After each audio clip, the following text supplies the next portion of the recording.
विश्व इतिहास की झलक, इस पुस्तक से आइए आज सुनते हैं 9वां पत्र, पश्चिमी एशिया के साम्राज्य। तारीख है 13 जनवरी सन 1931। कल तुम सब लोगों से मुलाकात हो गई, अच्छा हुआ, लेकिन दादू को देखकर मुझे सदमा पहुंचा है। वो बहुत कमज़ोर और बीमार मालूम पड़ते थे। उनकी देखभाल अच्छी तरह करना और उन्हें फिर से तंदुरुस्त और तगड़ा बना देना। कल मैं तुमसे बात ही नहीं कर सका। थोड़ी देर की मुलाकात में कोई क्या कर सकता है। बहुत अरसे से जो मुलाकात और बातचीत नहीं हुई, उनकी कमी मैं इन पत्रों को लिखकर पूरी करने की कोशिश करता हूँ, लेकिन ये उनकी जगह नहीं ले सकते और ये दिल बहलावा ज़्यादा देर नहीं टिकता। फिर भी कभी कभी दिल के बहलाने का खेल भी फ़ायदेमंद होता है। अच्छा, तो अब प्राचीन काल के लोगों की चर्चा शुरू करते हैं। शायद तुम्हें याद हो, लाखों करोड़ों वर्षों पहले उत्तरी यूरोप और उत्तरी एशिया में बहुत कड़ी सर्दी पड़ती थी। इस ज़माने को हिमयुग कहते हैं। हिमयुग का मतलब है बर्फ़ का युग। सृष्टि का ये सबसे पुराना युग है। उस समय दुनिया के बहुत से हिस्से बर्फ़ में ढके हुए थे। इस युग के 4 काल हुए हैं और चौथा काल ईसा से 50,000 साल पहले का है, जब बर्फ़ की विशाल नदियां मध्य यूरोप तक फैली हुई थी। तुम्हें आश्चर्य होगा कि हम आज ही कह सकते हैं कि उस ज़माने में वहाँ हिम नदियाँ हुआ करती थीं। पुस्तकों में तो उनका कोई जिक्र हो ही नहीं सकता, क्योंकि उस समय ना तो पुस्तकें थीं और ना ही उनके लिखने वाले।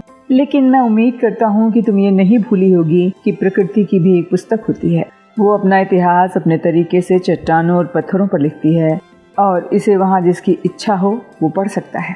ये एक तरह की आत्मकथा है।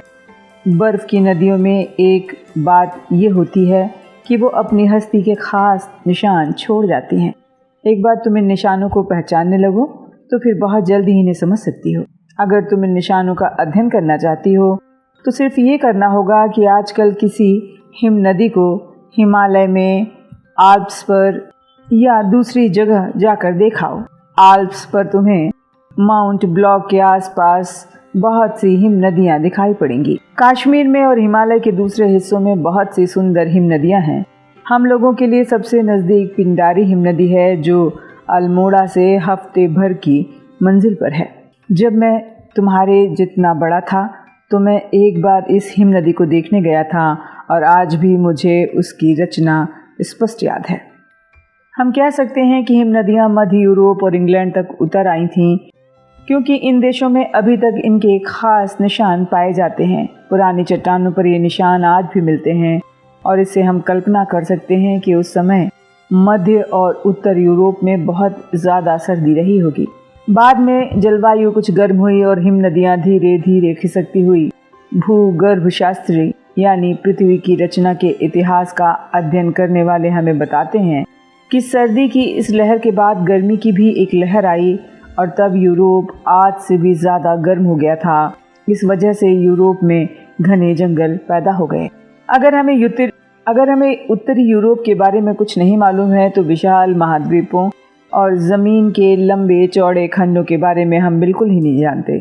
कहते हैं कि कोलंबस ने अमेरिका की खोज की, लेकिन इसका मतलब ये नहीं, जैसा कि अब हमें लगता है, कि कोलंबस के वहाँ पहुँचने से पहले इस देश में सभी लोग थे ही नहीं।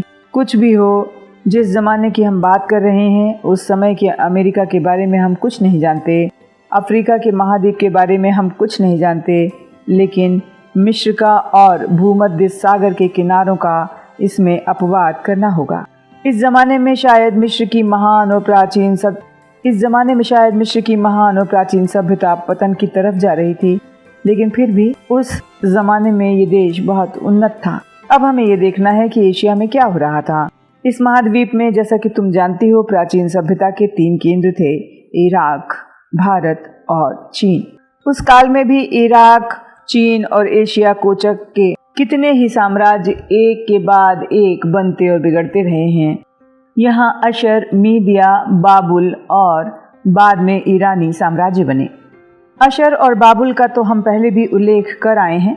मीदिया ईसा से 700 साल पहले एशिया का एक पुराना साम्राज्य है जो कैस्पियन सागर के दक्षिण और ईरान के उत्तर में था। ईसा पूर्व 331 में सिकंदर ने इसे अपने साम्राज्य में मिला लिया। बाद में यूनानियों के पतन के बाद ईरानी साम्राज्य में इसे मिला लिया गया और उसके बाद ये छिन्न भिन्न हो गया। एक नाम सुनकर तुम्हें ज़रूर दिलचस्पी होगी, ये नाम कारू का है। जो तुमने सुना होगा, कारू का खजाना एक मशहूर कहावत है। तुमने इस कारू के किस्से भी पढ़े होंगे कि ये कितना धनवान और घमंडी था और इसे किस तरह नीचा देखना पड़ा था। कारू लीदिया का राजा था। ये देश एशिया के पश्चिमी तट पर था, जहाँ आज एशिया कोचक है। समुद्र के किनारे होने की वजह से यहाँ का व्यापार शायद खूब बढ़ा हुआ था। उसके ज़माने में कुरुश की मताहती में ईरान साम्राज्य तरक्की कर रहा था और ताकतवर होता जा रहा था। कुरुश या साइरस के बारे में हम आपको बताते चलें कि ये एक ईरानी साम्राज्य का प्रवर्तक सम्राट था और इसका समय ईसा से 600 से लेकर करीब 529 साल पहले तक का है। ये बड़ा प्रतापी सम्राट था, इसलिए इसे महान की उपाधि मिली थी। तो हुआ यूं कि कुरुश और कारू की मुठभेड़ हो गई और कुरुश ने कारू को हटा दिया।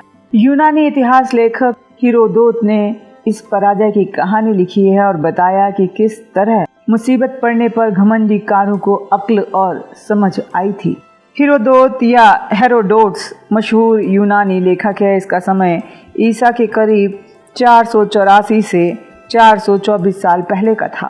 इसके इतिहास का मुख्य विषय ईरान और यूनान की लड़ाई थी और उस जमाने का सबसे अच्छा वर्णन है। इसे इतिहास का जन्मदाता या पिता भी कहा जाता है। कुरुश के पास बहुत बड़ा साम्राज्य था जो शायद पूर्व में भारत तक फैला हुआ था, लेकिन उसके एक उत्तराधिकारी दारा के पास इससे भी बड़ा साम्राज्य था जिसने मिस्र, मध्य एशिया का कुछ भाग और सिंध नदी के पास का भारत का भी छोटा सा हिस्सा शामिल था। कहा जाता है कि उसके इस भारतीय प्रांत से सैकड़ों मन सुनहली रेत उसे खराज के तौर पर भेजी जाती थी। सुनहली रेत वो रेत है जो कई नदियों के किनारे पाई जाती है और जिससे सोना निकाला जाता है। उस जमाने में सिंध नदी के किनारे सुनहली रेत पाई जाती होगी। आजकल भी अभी भी वहाँ उसका निशान मिलता है। सच तो ये है कि इस प्रांत का ज़्यादातर हिस्सा आजकल ऊसर है। इससे जाहिर होता है कि यहाँ की जलवायु कितनी बदल गई है। जब तुम इतिहास पढ़ोगी और पुराने ज़माने की हालत की आजकल की हालत से तुलना करोगी तो तुम्हें जो सबसे ज़्यादा दिलचस्प मालूम होगा वो है मध्य एशिया में होने वाला परिवर्तन। ये वही प्रदेश है जहाँ अनगिनत कबीले हैं। स्त्री पुरुषों के दल बाहर निकले और फैलते फैलते दूर तक के महाद्वीप में पहुँच गए। यही जगह है जहाँ पुराने ज़माने के बड़े बड़े और शक्तिशाली शहर थे, खूब घने बसे हुए और माला माल, जिनकी तुलना आजकल की यूरोपीय राजधानियों से की जा सकती है और जो आजकल के कलकत्ते और बम्बई से कहीं बड़े थे। हर जगह बगीचे और हरियाली थी और जलवायु सुखद और सम थी, यानी न तो बहुत ज़्यादा गर्म न बहुत ठंडी। ये प्रदेश ऐसा ही था, लेकिन अब हज़ारों वर्षों से ये बंजर और करीब करीब रेगिस्तान हो गया है जहाँ आदमियों को रहने में तकलीफ़ होती है। उस ज़माने के विशाल नगरों में से कुछ नगर जैसे समरकंद और बुखारा, जिनके नाम से अनेक स्मृतियाँ जाग उठती हैं, अब अपने दिन गिन रहे हैं, लेकिन अब तो ये अपने पुराने रूप की छाया मात्र रह गए हैं।